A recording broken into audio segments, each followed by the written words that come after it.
अस्सलाम वालेकुम व्यूअर्स, मैं आज आप लोगों के लिए ठंड से बचने के लिए एक बहुत अच्छा जो है आप लोगों को टोटका बताने वाली हूँ। आप लोगों ने वो लाज़मी करना है, ख़ासकर बच्चों के लिए, बड़ों के लिए, सबके लिए बहुत अच्छा है ये।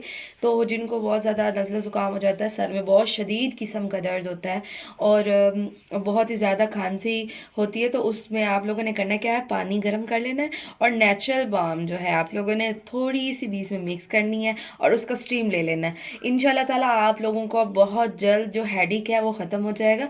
आप लोग बहुत ही फ्रेश फील करेंगे और इसका स्टीम लेने से आप लोगों को काफ़ी ज़्यादा फ़ायदा होगा। तो आप सर्दियां हैं आजकल, ठंड बहुत ज़्यादा है, तो ये ज़रूर इस्तेमाल कीजिएगा। तो हमें याद रखिएगा। अल्लाह हाफिज़, फ़ी अमान।